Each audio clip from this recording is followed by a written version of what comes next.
Today is the last day of the trek of the Way of St. Francis. Today we will be in Assisi, and we woke up in this monastery, which is a convent. It's a beautiful place to wake up. We have breakfast right out there, dinner last night. Has an excellent view. The place is magical.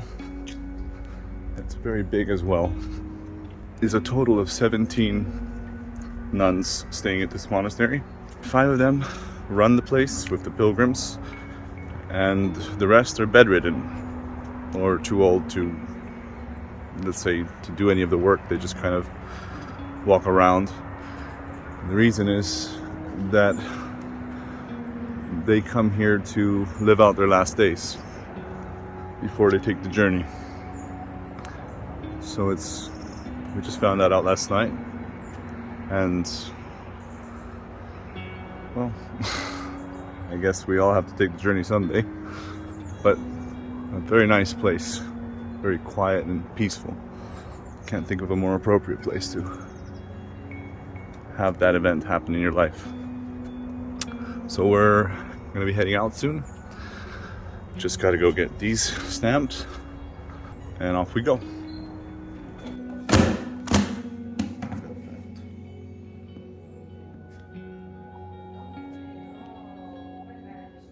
There's Heidi, all bright and cheery today.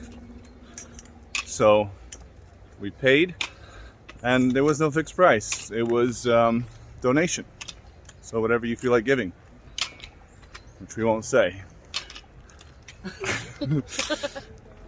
But I like to think that we were pretty generous. Anyways, the trek goes on. We'll see what this trek has in store for us. We're passing by a lot of really nice places. 17.6 kilometers, going up 980 meters, and a descent of more than 1,000. So it's gonna be pretty hard. It might take us around 5 to 6 hours to do. You'll see. All right, let's get started.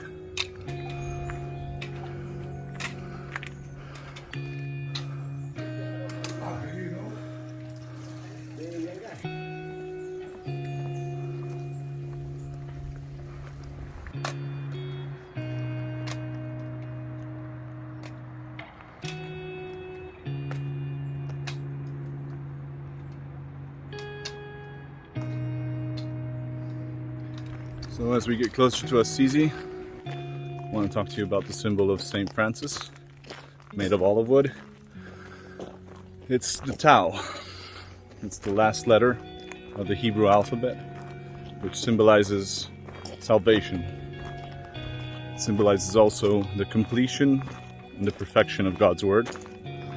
St. Francis adopted it in his signatures on letters and as a symbol. Also, because it's the last letter of the alphabet, he would say that he put himself last, and humility was the virtue which he esteemed higher than all the other virtues.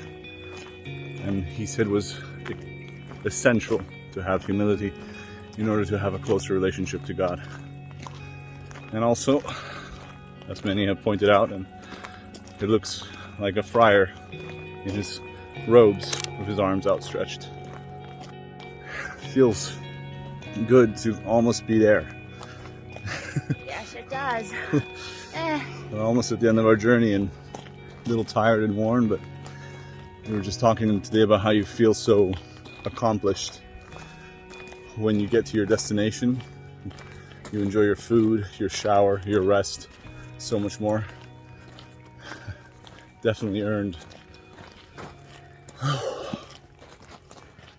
Heidi's too tired for words. This is my very first hike I've ever done. Probably the hardest thing I've ever done as well. Crazy. My feet are blistered. My knees are all screwed up. But it's been fantastic. There we go. That's what we'd like to hear. Well, who knows? Maybe this will be the first of many. Well, that's why I'm leaving my time capsule. I'm coming back here. It's true, we have the time capsule. We still have to bury that. That'll be the next episodes. Just to give you something to keep looking forward to.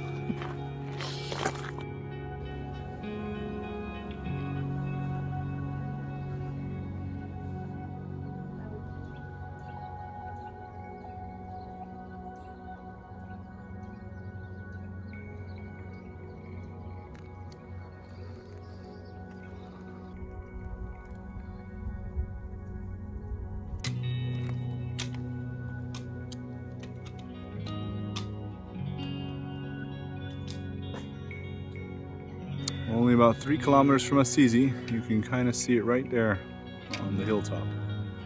The castle and the city extending itself underneath. Almost there.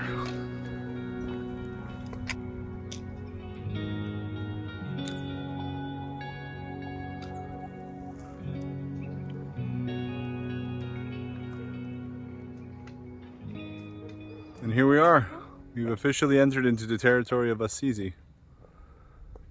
City of St. Francis, UNESCO World Heritage Site. A city that is twinned, we say gemellate, with 𝐿GC, I think is in Poland, 𝐿GC, Santiago de Compostela in Spain, San Francisco, USA, and Bethlehem in Israel.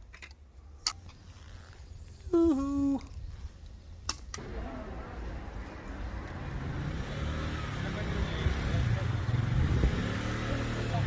What we just went through is one of the main entrances of Assisi, although it has many entrances both from the bottom and from the top. We'll see how far we'll be able to go with these packs on our backs, or if we can find a place to ditch them for a bit so we can explore the city, or we might come back another day when it's a little bit more chill, although there doesn't seem to be too many people. But there's no place to be booked. If you do book a place in Assisi, make sure you book it in advance, because a lot of people come to visit this town in season and out of season.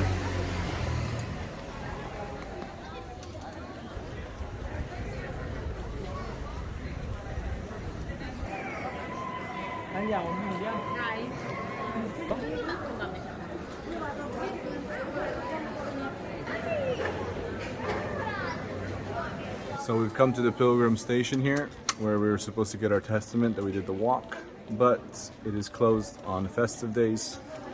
We arrived a little too late. It closed at 12:30 on Sundays and festive days. So we're probably gonna head home and come back to Assisi, which is a beautiful place, but we'll come back on a day when there's not so many tourists. As today is Sunday and tomorrow is the day of St. Francis, it's gonna be packed. And for me, anyways, the main event and the main journey is actually the trail. Although Assisi is the birthplace and hometown of St. Francis, it's become somewhat of a commercial tourist trap, which can sometimes be felt with the people who are hungry and money grabbers. Super expensive places to stay, which are basically hotels, not very accommodating for the pilgrims. So mainly for the prices that they give you.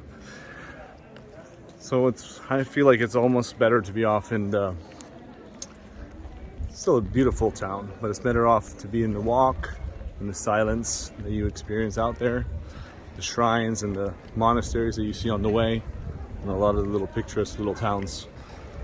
But still, if you do come to Assisi, make sure you don't come on a weekend or on a festivity, but on a regular weekday, and you will find a much better and much quieter town that you can enjoy thoroughly.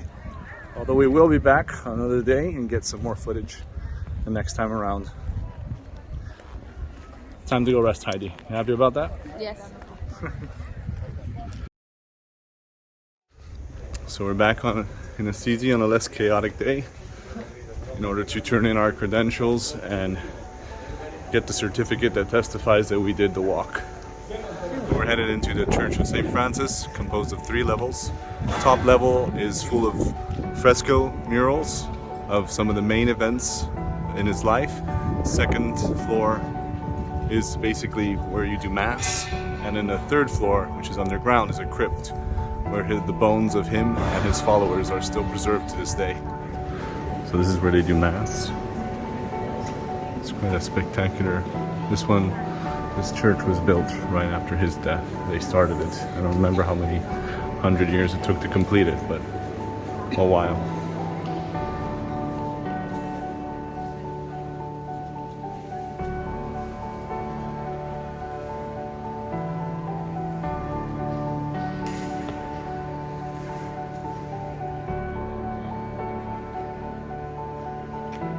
Visiting the main chapel, we're now headed down to visit the tombs with the remains.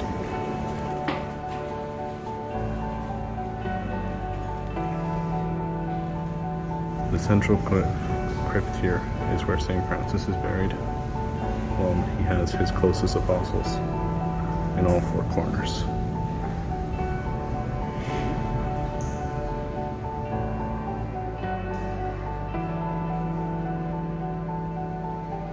So now we're headed up to the third floor with murals with his main accomplishments. We got to go through this passageway here. Comes out into an open courtyard, thank God. Ooh. So stuffy in the crypt and in the church. And while I have great respect for such things, I think God is among the living, not among the dead. You'll see people attached to his crypt of St. Francis praying desperately. And I do have respect for people in the church in his image, but for me, God is found among the trees and the trails where he walked and spoke and dwelt with God. But I guess people have a hard time letting go of the things that are dead and hold on to them.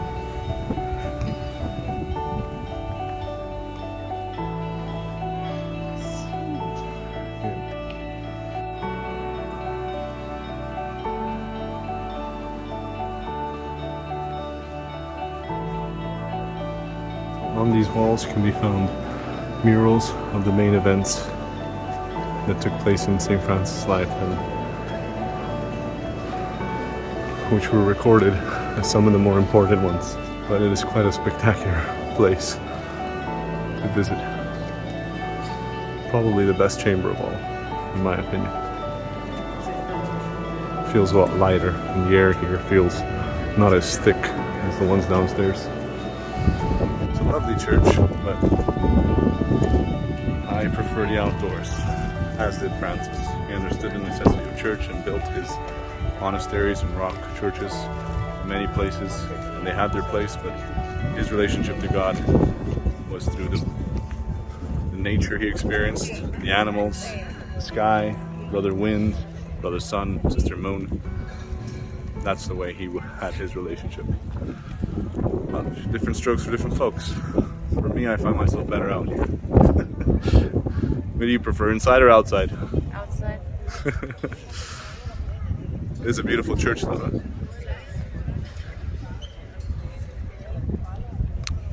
And there you have his cross, Pax, meaning peace in Latin. Alright, you want to go see the castle at the top? Yes. Alright, let's go do that.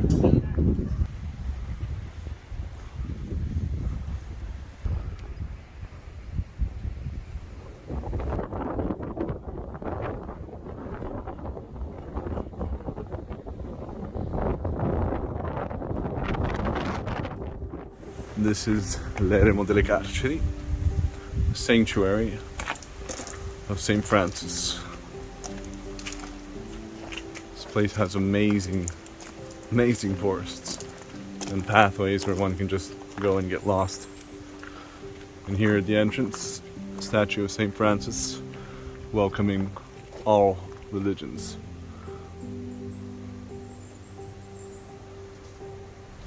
Love these majestic trees that just grow out of the rocks here. Look at the size of this one. Let's see if you can hug it.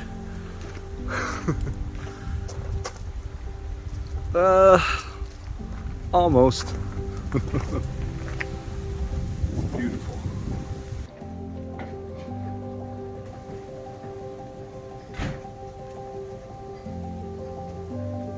𝐃𝐶'𝐭.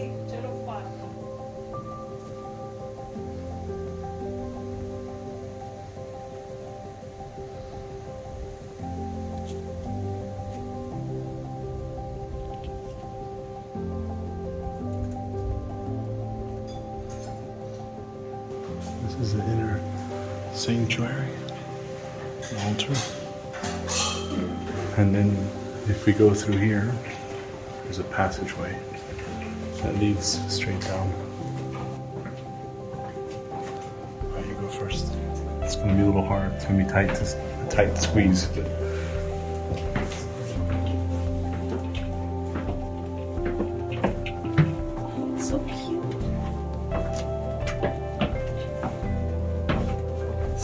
tight squeeze.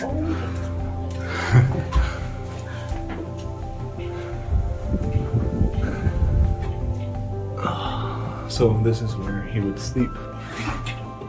Here. That's where St. Francis would sleep. In the cave. And they built a monastery around it. Go ahead. And here they made an altar. And through there is the entrance to the forest.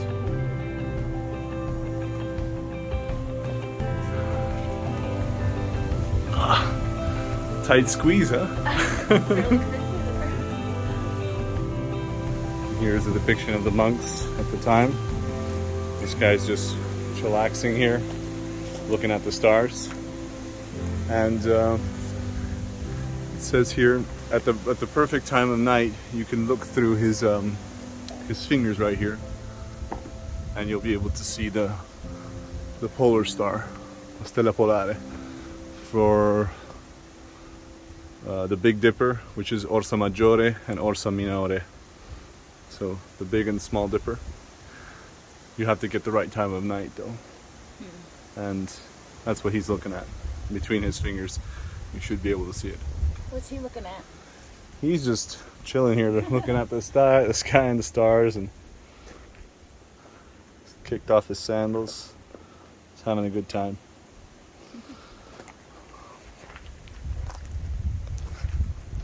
So what is typical here is everyone kind of comes and wanders. You can just find your own path. There's very many paths here. And a lot of these paths lead to different caves that the different monks used to pray in. So if you ever want to, you just come up here and wander. But it's an amazing forest. So down here you'll find a cave of Brother Lion. Let's go down and see. Yep. They preferred caves to houses and churches. They found that being up here in the solitude, even hungry and desolate and in the cold, they were much closer to God than in the comfort of their own homes. Which is why they left. And there you have the cave of Brother Lion. Oh, you can't go in? No, it's closed off, but... Okay, but this is it? Right here? Yeah. He was in there, and he would come here and he would pray. And then the other monks were praying in their caves. That was what they used to do.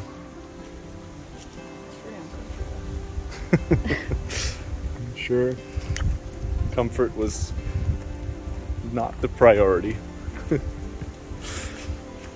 This is the cave of Bernardo di Quintavalle. Are you going?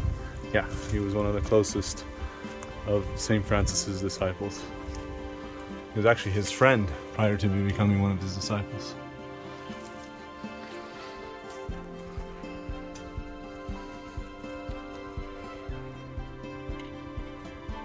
People leave notes and prayers here. Pictures.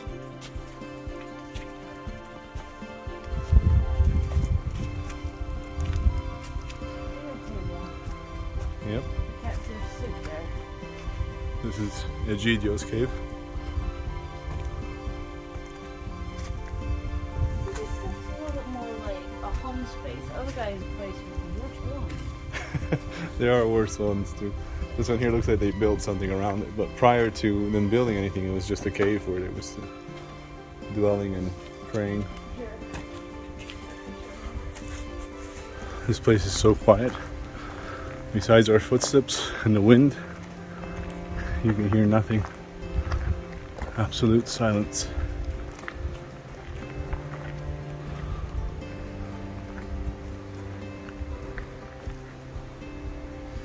So here's one more cave. Brother Rufino.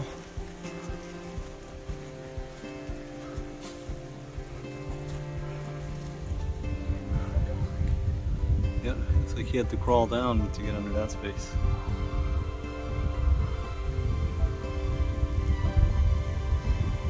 then there's one that's right down there. Let's go check that one out. You gotta go down the stairs. We only had time to explore a few of the caves.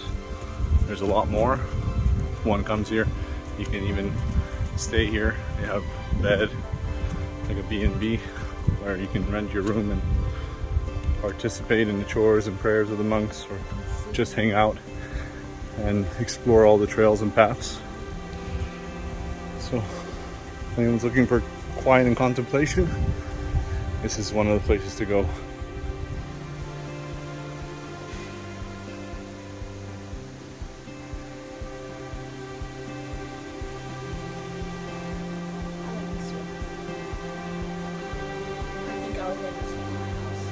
This will be your house?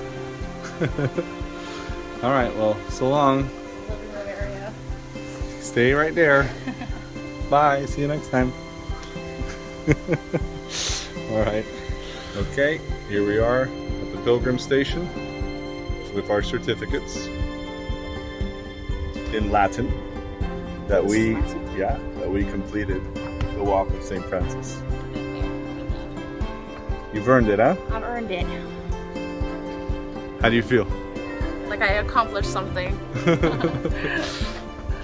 Now you can go frame it on your wall. Yeah, that's pretty cool. They make it so nice too. Like, yeah, it's kind of like see-through. yeah, look at that.